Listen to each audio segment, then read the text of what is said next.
Сәлем интернет, сіздермен мен Дерт.kz. Бүгін мен сіздерге KineMaster Pro'ны қалай басу керек екенін көрсетейін деп едім. Өйткені көп адамдарда KineMaster Pro жоқ, өйткені оны көбісі баса алмайды. Интернеттен іздесең дым шықпайды. Интернетте де дым жоқ, және YouTube'тан да KineMaster Pro'ны басу туралы видео аз, әсіресе қазақша видеолар KineMaster Pro'ны қалай басу керек екенін. KineMaster Pro Diamond дейтін модтар бар, бірақ олар өте қатты қатады және өте біртүрлі. Мен сіздерге бүгін таза KineMaster Pro'ны басуды көрсететін боламын. Бұл өте оңай. Мен өзім осы KineMasterмен монтаж жасаймын. Барлық видеоларымды қазір осы видеомды да KineMasterмен жасап отырмын. Көріп тұрғандарыңыздай, мына бұрышында ешқандай KineMaster деген сөз жоқ. Бұл демек KineMaster Pro'мен монтаж жасаған дегенді білдіреді. Өйткені кәдімгі KineMaster'де ол жерінде не жоқ. Ол жерінде су жерінде не тұрады, водяной знак дейтін беді. Сондай жазушыға тұрады KineMaster Pro'мен монтаж жасалған деп.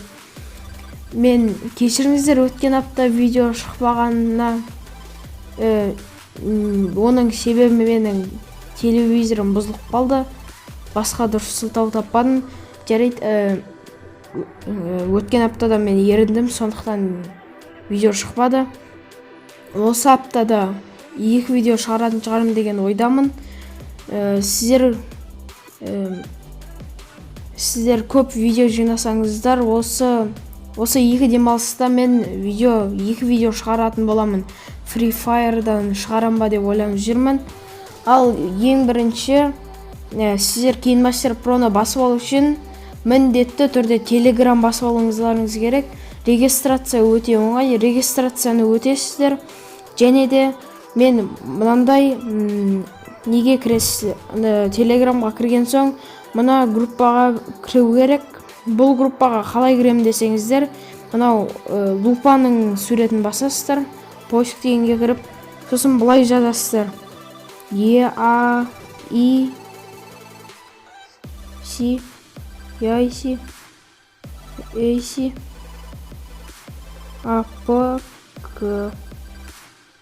APK неге болмайды? Дұрыс жазбадым мен бір нәрсе. Free APK. Дұрыс. Мына поискқа кіріп Free APK дейсіздер. Free APK. емес, Free APK деп жазасыздар. Соң кейін ең бірінші мынандай шығады, осы группаға кіресіздер. Вступить деген тұрады мына жерде, мынау ең астында.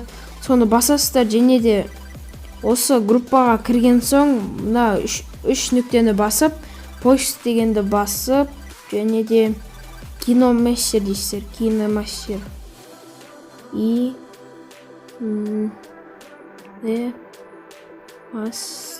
KineMaster. Осылай жазылатын беді. Дұрыс, қараңыздар, 12 KineMaster Pro деп тұр. Профессиональный видеоредактор. Міне, бұл KineMaster'дің көп версиялар бар. Қалаған версияңызды басыңыздар. Мен өз басым ең жаңа версияны басатын боламын. Менде бар, бірақ мен сонда да көрсетейін. Мына бір нені басасыздар, загрузканың суретін.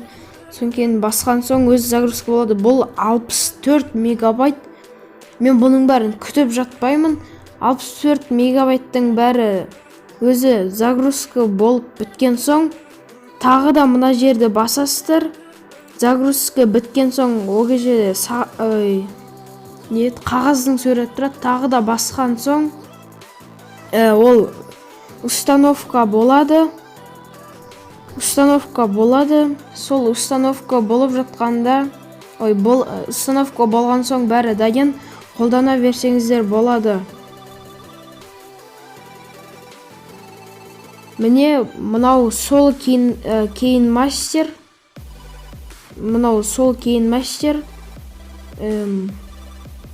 Бұлай басасыздар, міне, кәдімгі Pro KineMaster. YouTube. Міне сол киін мастер. Қалағанша не істей аласыздар, слой істей аласыздар, және қазір стикерлер, және бүкіл стикерлерді істей аласыздар. Тағы да сыртында киін мастер деген жазу шығып тұрмайтын болады. Қазір көрейік. Экспорт. Ой, бір сағат болды оны. Кішкене қалсақ, мынандай. Осының өзі сіздерге көрсетуге жететін шығар. Экспорт, міне тез экспорт болады, өйткені ол кішкентайық болды. Экспорт жасадық. Қазір енді көретін боламыз, водяной знак бар ма, жоқ па. Өйткені тексеру керек. Міне қараңыздар, ешқандай водяной киін мастер деген жазу жоқ. Өйткені бұл шынайы киін мастер Pro. Мен телеграмды басып жүктеп алуға ссылканы астында қалдырамын. Жүктеп өте оңай регистрацияны өтіп, осында басып аласыздар. Бұл ең оригинальный, ішінде тіпті рекламада шықпайтын киін мастер. Егерде бұл видео сіздерге көмектессе, кішкене болса да лайк басып, каналыма подписация етіңіздер. Сіздермен болған Delft KZ, барлықтарыңызға сәттілік, барлықтарыңызға сау.